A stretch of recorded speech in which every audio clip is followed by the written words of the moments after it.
So this is going to be the Bowdrill vid. These two pieces of wood were pieces off that original cottonwood stick. I split them by batoning with the knife.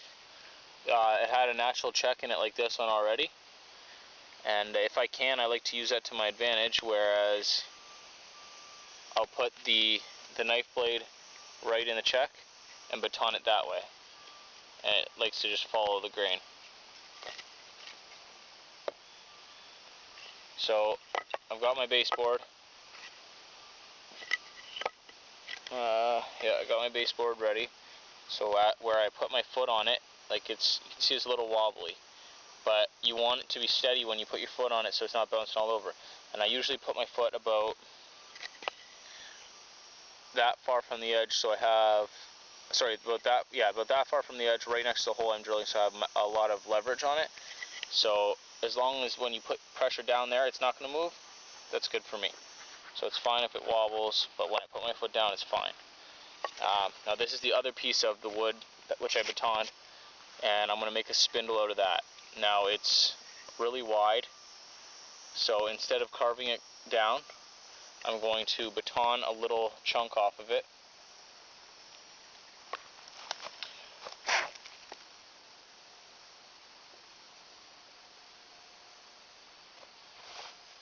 Almost about a quarter of it off.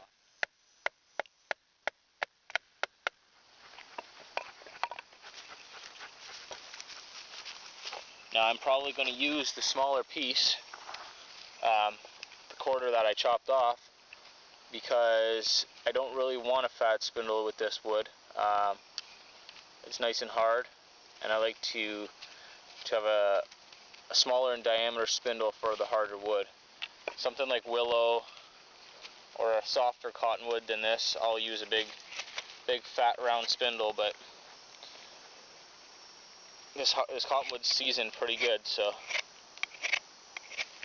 when I'm making a spindle, I don't even necessarily really make it so that it's completely circular, but see this, I don't know if you can tell, but it goes up at the end, like it loops up, and I don't want that. So I'm probably going to make the tip here and just continue to use the rest of it so that it's somewhat straight. So I'm going to do that by just, watch out, Scout, go. Gouging into the wood there.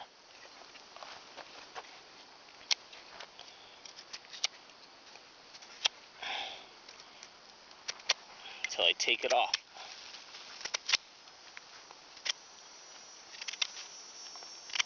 And that's gone there. Now I can either use that for the top or the bottom, and since it's kind of blunt, I'm going to use it for the bottom, but I want to even out the rest of the spindle first. And like I said, I don't really necessarily need to make it like round in shape, because in my experience anyways, the rope catches on the edges and provides for a better spin. Actually, the shape that this spindle is taking is thin to thick, so that's what I'm going to do. I'm going to make this the bottom and this the top. So for my top, I make it a long point,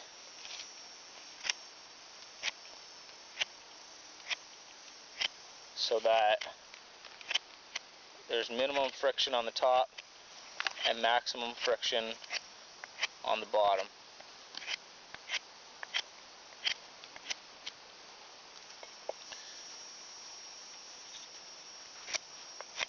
You don't want it too square though. So that's pretty crude, but it's an impromptu spindle that I'm not taking a lot of time on because I need to get going soon.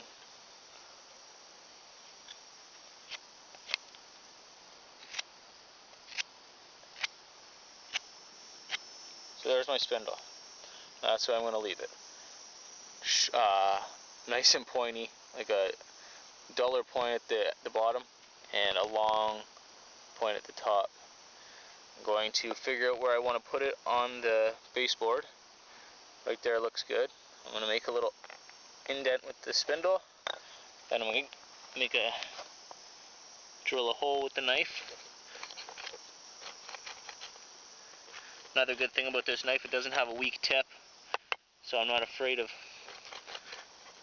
really making a good size hole. Now for the, I'll put that aside. For the bearing block, like I told you in the other video, this is actually a piece of cottonwood bark, and I'm going to, actually I'm just going to leave it the way it is. Maybe clean up the bottom a little bit.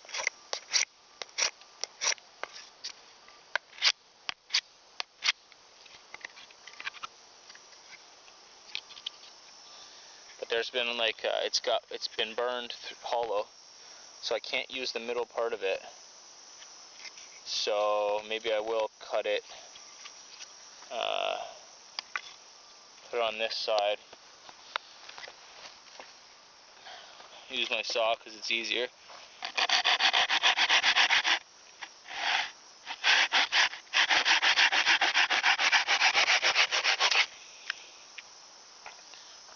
That's how thick it is there.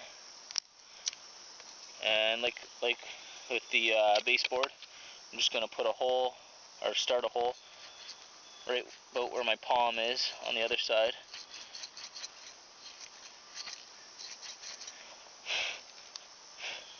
So that the spindle will go there.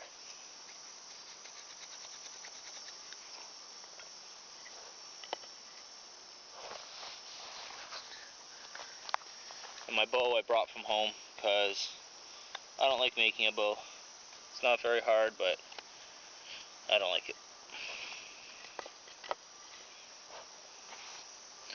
I'm just going to set up the camera in a different spot.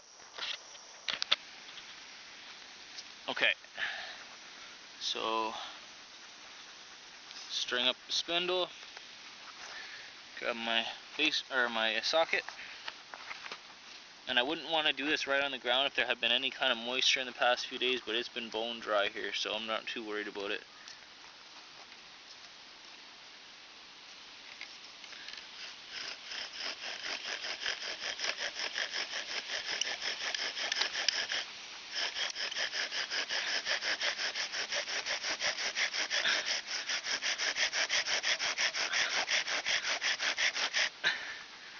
Alright, so she's smoking quite a bit. I'm going to cut the notch, I'll be right back. Alright, another one of the parts I don't like doing is cutting the notch. Sometimes it's a pain in the butt. So I got another little wood chip under here to catch my ember when it happens. Wish me luck.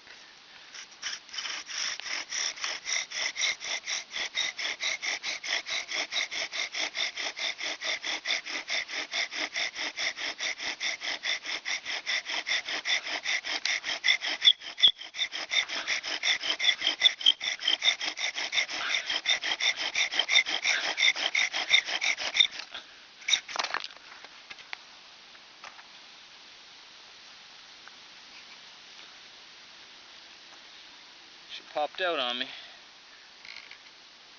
Scout, come. He's chasing deers.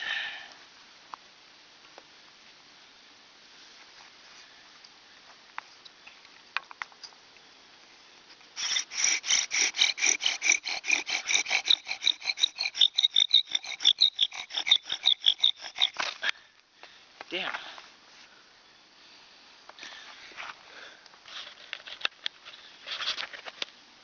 Alright, try this again.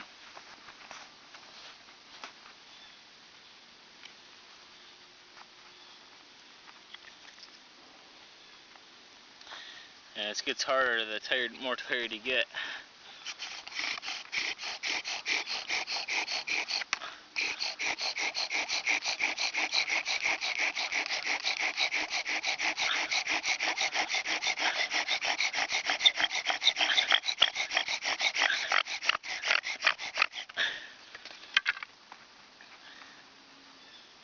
Pretty sure I got it that time.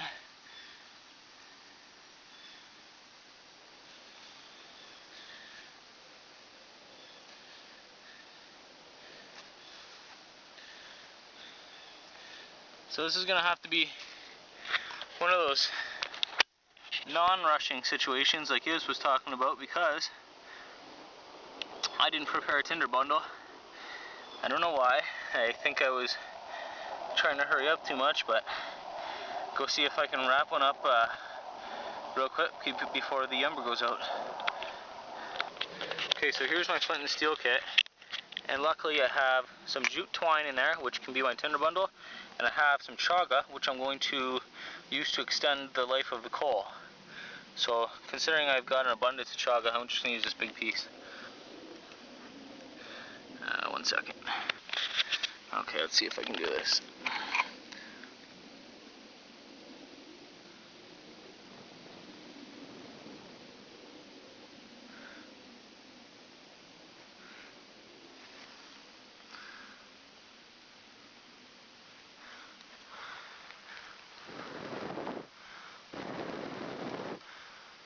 Alright, now that chaga will go for quite some time. I'm just going to leave that there while I make my tinder bundle.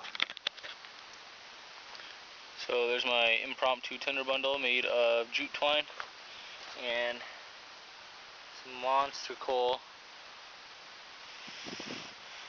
on the chaga.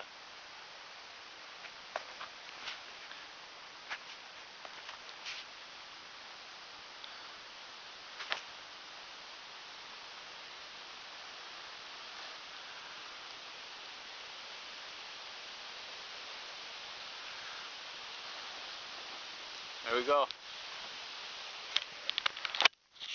Fire. Sorry this video ran so long, guys. I wanted to get a bunch of stuff into it. But yeah, like I was saying, the Gasconade knife, A+. If you're in the market for one, contact Iz. He is a master knife maker and a great guy to deal with. I couldn't say one bad thing about the knife or the person. Thanks for watching, guys. Take care.